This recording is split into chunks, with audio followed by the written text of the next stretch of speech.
Hello everyone. जय हिंद। आज है 2 अप्रैल 2024 और 2 अप्रैल 2024 से बनने वाले सभी इंपॉर्टेंट करंट अफेयर के क्वेश्चंस को आज की इस वीडियो में हम डिस्कस करने वाले हैं। तो बिना देरी करे शुरू कर लेते हैं वीडियो, लेकिन उससे पहले हम कर लेते हैं लास्ट क्लास का रिवीजन। तो देखिए, लास्ट क्लास में हमने डिस्कस किया था कि वर्ष 2024 में कितने व्यक्तियों को भारत रत्न से सम्मानित किया गया। तो देखिए, भारत रत्न की अगर हम बात करें तो इस साल 5 लोगों को सम्मानित किया गया है। तो इसमें आप ध्यान रखेंगे 5 यहाँ पर व्यक्ति हैं जिन्हें भारत रत्न से सम्मानित किया गया है। फिर दुनिया का तीसरा सबसे बड़ा ई कॉमर्स प्लेटफॉर्म ये कौन सा बना है? तो दुनिया का तीसरा सबसे बड़ा ई कॉमर्स प्लेटफॉर्म ये भारत का है, गवर्नमेंट ई मार्केट प्लेस, इसको ध्यान रखिएगा। फिर आईसीसी एलीट अंपायर पैनल में शामिल होने वाले बांग्लादेश के पहले अंपायर, तो ये बने हैं सरफुद्दौला इब्ने शाहिद। फिर भारतीय वायुसेना अप्रैल 2024 में कौन सा मेगा अभ्यास करने जा रही है? तो ये करने जा रही है गगन शक्ति। फिर स्वामी स्मृणानंद महाराज का निधन हो गया। ये रामकृष्ण मिशन के कौन से क्रम के अध्यक्ष थे? तो ये 16वें क्रम के अध्यक्ष थे, आप ध्यान रखेंगे।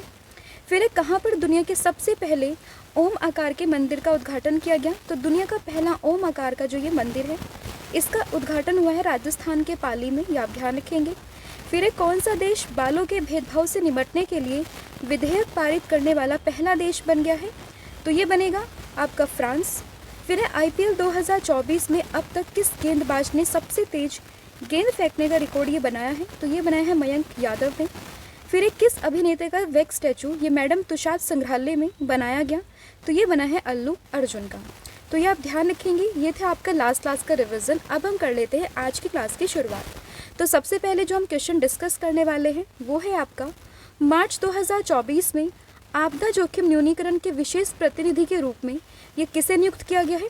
तो देखिए, यहाँ पर आपसे पूछा है कि special representative for disaster risk reduction ये कौन अभी अपॉइंट हुए हैं, तो इनका नाम आपको बताना है। तो देखिए, ये बने हैं अभी कमल किशोर। तो ऑप्शन नंबर ए आप यहाँ पर याद रखेंगे। आप इनकी इमेज देख सकते हैं, ये है कमल किशोर, जो कि अभी आपदा जोखिम न्यूनीकरण के विशेष प्रतिनिधि के रूप में अभी नियुक्त किए गए हैं।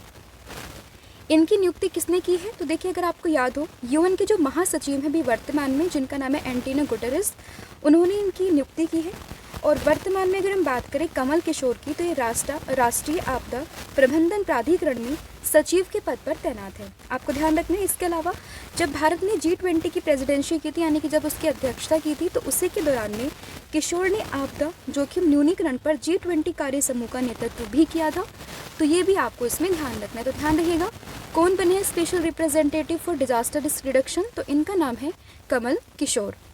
अब देखिए, अगर हम अदर ऑप्शन को डिस्कस करें तो इसमें आपने नाम सुना होगा मनोज सोनी का। तो मनोज सोनी ये यूपीएससी के चेयरमैन है, ये आपको ध्यान रखना है। यूपीएससी के वर्तमान में चेयरमैन तो ये है आपके मनोज सोनी। किशोर मकवाना की अगर हम बात करें तो अभी वर्तमान में ये अभी जो है राष्ट्रीय अनुसूचित जाति आयोग, जिसको हम कहते हैं ना NCSC, यानी कि national commission for schedule caste, उसके अध्यक्ष चुने गए हैं। वहीं अगर हम बात करें AM खानविलकर की, तो ये लोकपाल के नए अध्यक्ष चुने गए हैं। तो ये भी आपको ध्यान रखना है, लोकपाल के नए अध्यक्ष चुने गए हैं। तो ये था आपका पहला क्वेश्चन। अब हम बढ़ते अपने नेक्स्ट क्वेश्चन की तरफ, और अगला क्वेश्चन है आपका मार्च 2024 में अंतर्राष्ट्रीय संस्कृति पुरस्कार से किसे सम्मानित किया गया? तो देखिए, अगर हम बात करें अंतर्राष्ट्रीय संस्कृति पुरस्कार 2024, तो ये मिला है किसको? इनका नाम है प्रोफेसर मीना चरंदा। तो ऑप्शन नंबर बी आप यहाँ पर याद रखेंगे। इमेज में आप देख सकते हैं, ये है प्रोफेसर मीना चरंदा। अब देखिए, अगर हम बात करें मीना चरंदा की, तो ये दिल्ली विश्वविद्यालय के कालिंदी कॉलेज की प्रिंसिपल हैं, और ये सम्मान उन्हें शिक्षा और समाज सेवा के क्षेत्र में उनके उल्लेखनीय कार्य के लिए दिया गया है। किसके द्वारा दिया गया? तो देखिए, सुकरात सोशल रिसर्च यूनिवर्सिटी ट्रस्ट के द्वारा इन्हें ये पुरस्कार दिया गया है। तो ध्यान रखिएगा कि अंतर्राष्ट्रीय संस्कृति पुरस्कार 2024 ये मिला है प्रोफेसर मीना चरंदा को। तो ये आपको ध्यान रखना है। अगर हम अदर ऑप्शन की डिस्कस करें तो देखिए, अदर ऑप्शन में सबसे पहले हम डिस्कस करते हैं नरेंद्र मोदी जी को। तो देखिए, अभी नरेंद्र मोदी को भूटान की यात्रा पर थे, तब इन्हें भूटान का जो सर्वोच्च नागरिक सम्मान था उससे सम्मानित किया गया था। तो अगर आपको याद हो, ये क्वेश्चन हमने कवर कराया था। तो नरेंद्र मोदी जी को जो भूटान का सर्वोच्च सम्मान है उससे सम्मानित किया गया था, जिसका नाम क्या था? तो उसका नाम था ऑर्डर ऑफ ग्यालपो। तो इस तरीके से आप ध्यान रखेंगे, ऑर्डर ऑफ ग्यालपो करके अवार्ड था जिससे इन्हें सम्मानित किया गया था, ये आपको ध्यान रखना है। मिशेल टेलीग्रैंड की बात करें तो अभी हाल ही में एबल पुरस्कार मिला है, ये भी आपको ध्यान रखना है। और वहीं अगर हम बात करें रिकेन यामा मोटो की, तो इन्हें पृथ्वीजर अवार्ड से सम्मानित किया गया था। तो ये भी आपको ध्यान रखना है कि जो पृथ्वीजर अवार्ड था जो कि दिया जाता है आर्किटेक्चर के फील्ड में, तो उसे इन्हें सम्मानित किया गया था। तो ये भी आप इनका ध्यान रखेंगे, ठीक है। तो ये आप सभी ऑप्शन आपके डिस्कस हो चुके हैं।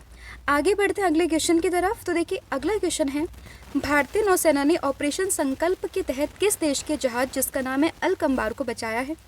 तो ये आपका किस देश का जहाज़ था, तो ध्यान रखिएगा ये जहाज़ था आपका कहाँ का, ईरान का। तो ऑप्शन नंबर बी आपको यहाँ पर ध्यान रखना है। तो देखिए भारतीय नौसेना ने ऑपरेशन संकल्प के तहत ईरानी जहाज जिसका नाम है अलकंबार को बचाया है।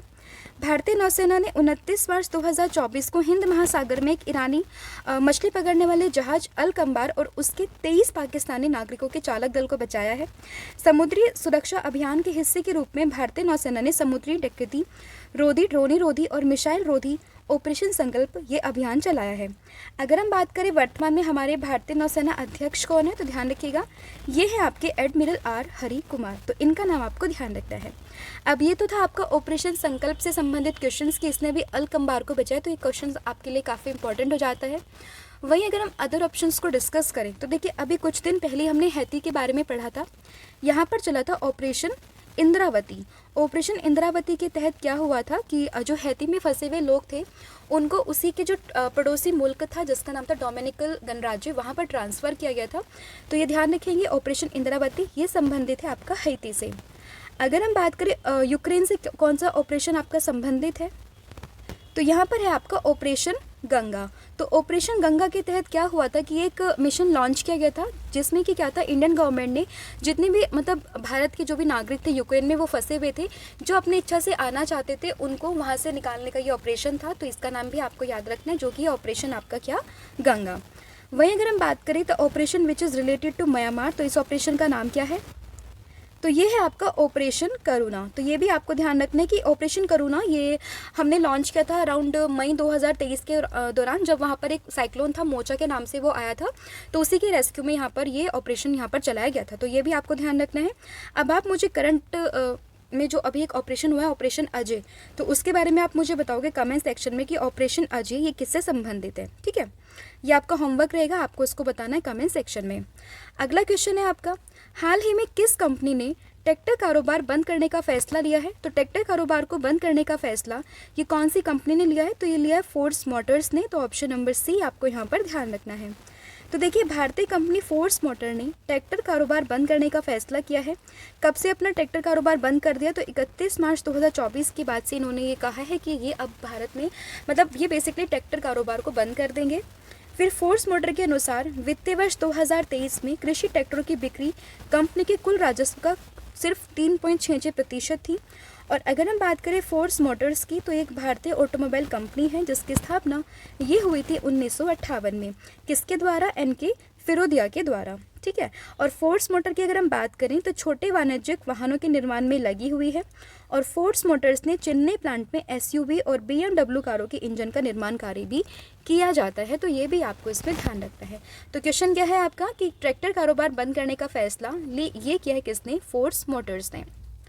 अगला क्वेश्चन है, किस राज्य में दुनिया के सबसे बड़े तांबा विनिर्माण संयंत्र का शुभारंभ किया गया। तो दुनिया के सबसे बड़े तांबा विनिर्माण संयंत्र का शुभारंभ ये अभी कहाँ पर किया गया, तो आपको ध्यान रखना है अडानी, जो आपने सुना होगा नाम अडानी लिमिटेड का, उसी के द्वारा ये हुआ है। और इसका सही आंसर है आपका क्या, ये है आपका गुजरात। तो ऑप्शन नंबर ए आपको यहाँ पर ध्यान रखना है। तो देखिए अदानी ग्रुप ने दुनिया के सबसे बड़े एकल स्थान कॉपर प्लांट का संचालन ये शुरू किया। कहाँ से किया, तो ये क्या है, गुजरात के मुंद्रा में। किस कंपनी के द्वारा, तो Kutch copper Adani enterprises limited की सहायक कंपनी है उसी के द्वारा। और ये संयंत्र तांबे के आयात पर भारत की निर्भरता को कम करने और स्वच्छ ऊर्जा में परिवर्तन का समर्थन करने में मदद करेगा। ये पहला चरण है, इसमें 0.5 मिलियन टन प्रतिवर्ष उत्पादन होगा। और दोनों चरण 2029 तक पूरा होने के बाद ये सालाना 1 मिलियन टन तांबे का उत्पादन यहाँ पर करेगा। तो ध्यान रखिएगा दुनिया के सबसे बड़े तांबा विनिर्माण संयंत्र का शुभारंभ ये हुआ है कहाँ पर, गुजरात में। किसके द्वारा, तो अडानी की ही एक सहायक कंपनी है जिसका नाम है कच्छ कॉपर। तो ये क्वेश्चन आपके लिए इंपॉर्टेंट हो जाता है, ये आपको ध्यान रखना है। इसके अलावा आपके लिए एक और होमवर्क है, आपको मुझे बताना है कि अभी CCI ने एक कंपनी को मतलब अप्रूव किया था जिसको पूरा का पूरा टेक ओवर किया है अडानी ने, तो आपको उसका नाम बताना है कि वो कौन सी कंपनी है और वो कहाँ पे है, ठीक है। तो वो आपको मुझे कमेंट सेक्शन में बताना है। अगला है, हाल ही में अंतर्राष्ट्रीय बाजरा वर्ष 2023 का समापन समारोह ये कहाँ पर हुआ है।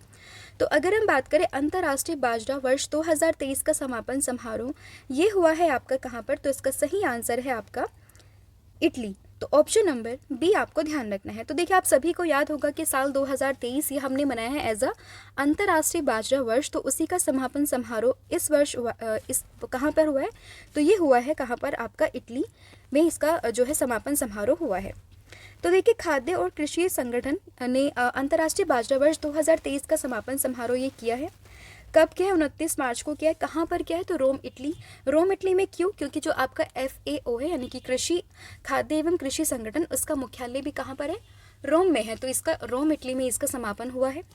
मार्च 2021 में संयुक्त राष्ट्र महासभा ने भारत के एक प्रस्ताव के बाद में 2023 को अंतर्राष्ट्रीय बाजरा वर्ष के रूप में घोषित किया था, जिसे 70 से अधिक देशों ने समर्थन दिया था।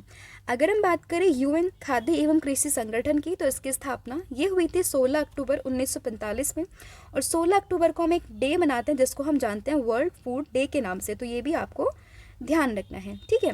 इसका मुख्यालय तो ये रोम इटली में है, और इसके महानिदेशक ये है क्यू डोंगियो। हालांकि इसका जो मुख्यालय है वो आपके लिए इंपॉर्टेंट हो जाता है, क्योंकि कई बार डायरेक्टली आपसे एग्जाम में पूछ लेते हैं कि खाद्य एवं कृषि संगठन का मुख्यालय कहाँ पर है, तो इसलिए आपको ध्यान रखना है ये है आपका रोम इटली में। अगला क्वेश्चन है, BWF की विश्व रैंकिंग में 10 हफ्तों तक विश्व नंबर 1 स्थान पर रहने वाली पहली भारतीय जोड़ी ये कौन सी बनी है। तो ये बनी है आपके सात्विक साईराज और चिराग शेट्टी की, आप इमेज में देख सकते हो। और इनका नाम आपने इस वर्ष सुना होगा जब आपने पढ़ा होगा किसके बारे में, मेजर ध्यानचंद अवार्ड के बारे में, तब आपने इनका नाम ज़रूर सुना होगा। तो ध्यान रखिएगा कि ये लगातार 10 हफ्तों तक विश्व नंबर 1 स्थान पर रहने वाली पहली भारतीय जोड़ी बन गई हैं, जिनका नाम है सात्विक साईराज और चिराग शेट्टी। तो ऑप्शन नंबर सी आपको यहाँ पर ध्यान रखना है। तो देखिए, सात्विक साईराज और चिराग शेट्टी की जोड़ी ये BWF की विश्व रैंकिंग में 10 हफ्तों तक विश्व नंबर 1 स्थान पर रहने वाली पहली भारतीय जोड़ी बनी है। और चिराग शेट्टी और सात्विक साईराज रंग की जोड़ी पिछले 10 हफ्तों से दुनिया की नंबर 1 पुरुष युगल जोड़ी में बने हुए हैं। और उन्होंने किसका रिकॉर्ड तोड़ा है, उन्होंने तोड़ा है साइना नेहवाल का, जो कि 9 हफ्तों तक क्या है विश्व नंबर 1 प्लेयर रही थी, ठीक है। लंदन 2022 में ओलंपिक के कांस्य पदक विजेता साइना नेहवाल ने लगातार 9 सप्ताह तक विश्व नंबर 1 रहने का रिकॉर्ड एक अपने नाम किया था। और विश्व नंबर 1 का ताज पहनने वाले पहले भारतीय बैडमिंटन खिलाड़ी तो ये कौन थे, तो ये थे किदाम्बी श्रीकांत। तो ये भी आपको ध्यान रखना है। अब यहाँ पर बात आई है किसकी, विश्व बैडमिंटन महासंघ की, जिसकी स्थापना हुई थी 1934 में। मुख्यालय है इसका कुआलालंपुर मलेशिया में, और इसके अध्यक्ष हैं पॉल एरिक। अगला क्वेश्चन है, हाल ही में किस देश के कार्गो जहाज से टकराने के बाद में फ्रांसीसी स्कॉट ब्रिज ये ढह गया, जिससे अमेरिका ने आपातकाल की घोषणा कर दी है। तो इसका सही आंसर है आपका सिंगापुर। हालांकि यहाँ पर लिखा नहीं हुआ, आप लिख लीजिए, यहाँ पर सिंगापुर इसका सही आंसर होगा। कि जो जहाज था ये सिंगापुर का जहाज था, जिससे टकराया फ्रांसीसी स्कॉट ब्रिज से, और उसके बाद में अमेरिका ने अपने देश में यहाँ पर आपातकाल की घोषणा कर दी थी। तो ध्यान रखिएगा, सिंगापुर का ये जहाज था। तो ये कहाँ पर टकराया, तो ये अमेरिका में के बाल्टीमोर में टकराया है, और उसके बाद में अमेरिका ने यहाँ पर आपातकाल की घोषणा कर दी है। तो देखिए, सिंगापुर के झंडे वाला जहाज ये बाल्टीमोर में रुका हुआ था, उसके बाद ये कोलंबो के लिए जाने वाला था, और वहाँ पर फ्रांसीसी स्कॉट ब्रिज से टकरा गया, जिससे ब्रिज पूरी तरीके से ढह गया। जहाँ लगभग 300 मीटर लंबा, और ये जो जहाज है 300 मीटर लंबा था और लगभग 48 मीटर चौड़ा था। तो ये भी आपको ध्यान रखना है। अगला है, हाल ही में फिक्की महिला संगठन की अध्यक्ष ये कौन बनी है। तो फिक्की महिला संगठन की अध्यक्ष तो ये बनी है कौन, इनका नाम है जयश्री दास वर्मा। तो ऑप्शन नंबर सी ये आप यहाँ पर याद रखेंगे। तो जयश्री दास वर्मा ने उद्योग मंडल फिक्की महिला संगठन के 41वें राष्ट्रीय अध्यक्ष के रूप में पदभार संभाला है। FLO की अगर हम बात करें यानी कि फिक्की महिला संगठन की, तो ये दक्षिण पूर्व एशिया का सबसे पुराना महिला केंद्रित कारोबारी संगठन है। तो ये भी आपको यहाँ पर ध्यान रखना है। अदर ऑप्शन को अगर हम डिस्कस करें तो आपने जय वर्मा सिन्हा का नाम कई बार सुना होगा। ये रेलवे बोर्ड की अध्यक्ष बनने वाली पहली महिला है। रेलवे बोर्ड से इनका संबंध है, ये आप ध्यान रखेंगे। रवनीत कौर की बात करें तो कंपटीशन कमीशन ऑफ इंडिया इसकी ये अध्यक्ष है, तो ये भी आपको ध्यान रखना है। वहीं अगर हम बात करें रश्मि शुक्ला की, तो रश्मि शुक्ला भी ये काफ़ी न्यूज़ में थी। अगर हम बात करें रश्मि शुक्ला, तो ये महाराष्ट्र की पहली महिला DGP थी। तो ये भी आपको ध्यान रखना है। ये DGP है कहाँ की, महाराष्ट्र की। तो ये भी आपको ध्यान रखना है। अगला क्वेश्चन है आपका, हाल ही में उड़ीसा दिवस, जिसको हम उत्कल दिवस भी कहते हैं, ये कब मनाया गया? तो उड़ीसा दिवस और उत्कल दिवस ये मना है आपका 1 अप्रैल। तो ऑप्शन नंबर ए आपको यहाँ पर ध्यान रखना है। तो देखिए, उड़ीसा दिवस जिसे उत्कल दिवस के रूप में भी जानते हैं, ये हर वर्ष 1 अप्रैल को मनाया जाता है। यह दिन उड़ीसा राज्य के अलग प्रांत के रूप में गठन की याद को दिलाता है और ये हर साल 1 अप्रैल को हम मनाते हैं। अगर हम बात करें वर्ष 1936 में 1 अप्रैल को देश के प्रथम भाषा आधारित राज्य के तौर पर उत्कल प्रांत का गठन हुआ था और उसके बाद में लोकसभा ने उड़ीसा विधेयक और संविधान विधेयक यानी कि 113वां संशोधन मार्च 2011 में इसका नाम बदलकर उड़ीसा ये कर दिया था। तो ये भी आपको इसमें ध्यान रखना है। तो ये था आपका आज का करंट अफेयर, जिसमें हमने सभी क्वेश्चंस को डिस्कस किया। होपफुली आपको वीडियो पसंद आया होगा। अब हम डिस्कस कर लेते हैं आपका स्टैटिक रिविजन वाला पोर्शन। तो देखिए, स्टैटिक जीके में आज हम डिस्कस करेंगे चंद्रमा पर कदम रखने वाला प्रथम व्यक्ति कौन थे? तो ये थे नील आर्मस्ट्रॉन्ग। फिर है मनुष्य शरीर में सबसे छोटी हड्डी का नाम, तो ये होता है स्टेपीज। अब ये तो है सबसे छोटी, अब आप मुझे बताओगे मानव शरीर में सबसे बड़ी हड्डी ये कौन सी होती है? इसका आंसर आप मुझे कमेंट सेक्शन में दोगे। फिर है सूर्य उदय का देश, ये किस नाम से मतलब कौन सा है? तो ये है आपका जापान। सबसे प्राचीन वेद, तो आपके 4 वेद हैं, उसमें सबसे प्राचीन ये है आपका ऋग्वेद। सर्वप्रथम किसने सम्राट अशोक के अभिलेखों को पढ़ा? तो ये थे जेम्स प्रिंसेप। भारत का शेक्सपियर, तो ये कहते हैं कालिदास को। इंसुलिन का प्रयोग कौन सी बीमारी में होता है? तो ये होता है मधुमेह यानी कि डायबिटीज़ में। शहीद आजम नाम से कौन जाने जाते हैं? तो ये जाने जाते हैं भगत सिंह। इंकलाब जिंदाबाद का नारा ये दिया था भगत सिंह ने। अभी इनके जो है शहीद दिवस हम मनाते हैं 23 मार्च को, तो ये भी आपको ध्यान रखना है। विश्व रेड क्रॉस दिवस ये मनाते हैं हम 8 मई को, ठीक है। तो ये भी आपको इसमें ध्यान रखना है। तो ये था आपका स्टैटिक रिवीजन। और लास्ट क्लास में हमने डिस्कस किया था आपसे मतलब आपसे पूछा था कि भारतीय बैंक संघ का नया अध्यक्ष किसे चुना गया? तो इसका सही आंसर था MV राव। और आपका आज का क्वेश्चन है, कौन सा खाड़ी देश पहली बार मिस यूनिवर्स प्रतियोगिता में भाग लेगा? तो इसका आंसर भी आप मुझे कमेंट करके बताओगे। इसके साथ में जितने भी क्वेश्चन मैंने आपसे पूछे हैं इन बिटवीन ऑफ वीडियो, तो उन सभी को आप मुझे कमेंट सेक्शन में बताओगे। तो आज का ये आपका होमवर्क रहेगा। और अगर आप हमसे जुड़ना चाहते हैं इंस्टाग्राम पर, आप जुड़ सकते हैं, लिंक आपको डिस्क्रिप्शन में मिलेगा। अदरवाइज आप सिंपल टाइप कीजिए कल्याणी मैम करंट अफेयर्स के नाम से, आपको वहाँ पर हमारा इंस्टाग्राम पेज मिलेगा, जहाँ पर हम डेली आपको वन लाइनर्स क्वेश्चंस में वहाँ पर करंट अफेयर को अपडेट करते हैं, ठीक है। टेलीग्राम आप ज्वाइन कर सकते हो इस वीडियो के PDF के लिए। साथ ही में आपको डेली क्विजेस भी हम वहाँ पर कराते हैं करंट अफेयर का, तो उसके लिए भी आप वहाँ पर जुड़ सकते हैं। तो आज के लिए इतना ही है। Thank you so much. Have a good day.